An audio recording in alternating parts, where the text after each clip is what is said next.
The South African Social Security Agency, SASSA, would like to correct information regarding how they are assisting people in KwaZulu-Natal who were affected by the floods, either by their homes being damaged or death of family members or other circumstances. And according to some reports, SASSA has increased its relief grant for KZN flood victims. But apparently this is not entirely the case. So for more, let's get some clarity. We are joined by SASSA Spokesperson Paseka Letsatsi. Mr. Letsatsi, thanks for your time. Welcome to Morning Live. Good morning, Sakina, and thanks for having us. So has SASSA, have the grants or grant recipients affected by the KZN floods, have their grants been increased temporarily? No, thanks for the question, Sakina. I think we just need to clarify that there's a WhatsApp message which was circulating that people must put their information, and therefore there's a grant which has been increased from 500 to 700. So that's what we dismissed.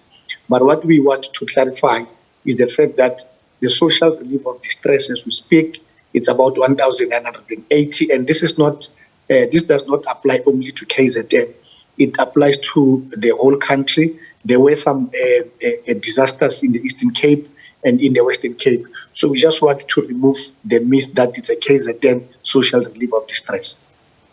So just in terms of the assistance that government is granting at the moment, so we know there is, as you say, heightened emphasis on what's happening in KZN, even though there are other disaster areas across the country as well. But looking at KZN, how are you assisting the flood victims in that province? We definitely are assisting, Sakina. We have the job, which is the JOG, and obviously the disaster management unit. These are meant to make sure that they basically collect information with regard to people who have experienced the undue hardship. We know that people lost their identity documents. Some people, houses were swept away and so on. Some people are obviously staying at the community halls. We are able to make sure that we gather the information because the disaster management teams are able to gather information and provide it to the Department of Social Development or the South African Social Security Agents, whose aim is to make sure that they go through the process of verification and therefore dispense this particular grant. But obviously, there are people who are in those community halls. We are definitely giving them something, especially for the meals, 3 times a day, and other things that they need to use as they are in those community halls. So just with regard to people who have lost their identification documents during these floods, obviously you'll have to work alongside the Department of Home Affairs, but in the meantime, for those who are desperately in need, how are you going to go about, assisting people who may be on your database? No, thanks for that, so that I can then be able to clarify it. The Joint Operation Command, its aim is to make sure that there's a multidisciplinary approach as we deal with people who are facing undue hardship. In this instance, you do not necessarily have SASSA there only, but you would have the Department of Home Affairs, you'll have the South African Police Services in case people need to do the affidavits and so on. In case a person has lost their identity document, you need to make sure that there's a Department of Home Affairs to assist them. Because, Sakina, we are alive to the fact that there are chances who will try to steal money from government, giving us wrong documentation. So we have all this department working together. As people come there, they are then be able to be processed. We are able to verify if indeed this person going through the means test that they do indeed qualify to get this grant. Mr. Letsatsi, with regard to a provision of extra aid like vouchers, vanity packs, school uniforms, mattresses, etc., please tell us more about that. What are you offering and how do people access it? We do offer that, Sakina, especially in terms of the vanities. We basically, in cases where school children lost their uniform, For the boys, it's about 2,500. For the girls, it's about 2,700.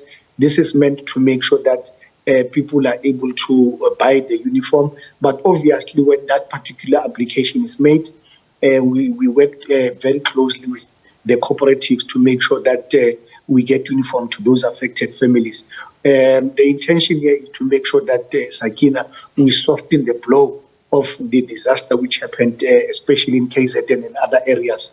We would basically be going around and make sure that we identify certain things which people need and so on. But we also alive to the fact that there are people who are still caught up or who still stay in community halls.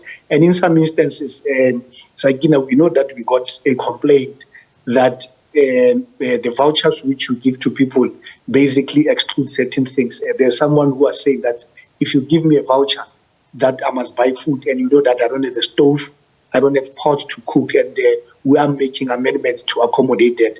But there are no-go areas, like, for example, you can't buy alcohol or cigarettes, and I think on that one, we're not prepared to negotiate. So just to basically bottom line it all, Mr. Letsatsi, so in terms of the cash grant values that are offered to people in distress, I think you've captured the final part with regard to vanities and other goods, but in terms of the cash value grants, how have those changed for those people in the flood-ravaged areas? It has, because in terms of the meals, we are offering about 240 for 3 meals a day. We basically offer 2.5 and 2.7 for the issues of the uniform. We offer about 1,980 for those who are facing undue hardship. But in case, which I need to clarify this one, Sakina, in case where the beneficiary of social grant is deceased, we offer the value of 1,980 twice. Obviously, the intention is to make sure that the family is able to cater for certain things. And, all sorts of questions would arise. Offer it to whom in that family, as an example? Is there any clarity or guidelines with regard to that? There are guidelines, Sakina. We are able to verify a family member who is basically taking care of that family if the person is deceased. There are certain mechanisms which we use. These disaster management teams are able to verify that together with the JOG, we do not necessarily want to leave anything to chance. Like I explained earlier on, Sakina, that we know and we are alive to the fact that there will be chances. But obviously, it's such that it's ward-based, and if something is ward-based, we will definitely know who's responsible in the family. Will then be able to verify so that chances do not come forward and claim the grant which they are going to misuse.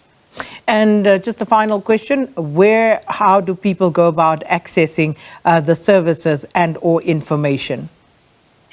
We have this joint operation centers and disaster management teams based in the district, and obviously we also cooperate with the councillors. But in any case, if people want more information, they can then be able to use our call center number, which is 0800 601011.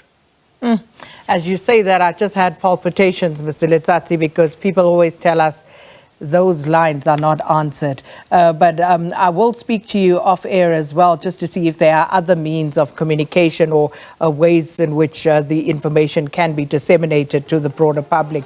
But thanks so much for speaking to us. That was the SASSA spokesperson, Paseka Letsatsi, about the relief efforts in KwaZulu-Natal and other areas that have been hit by disasters in South Africa.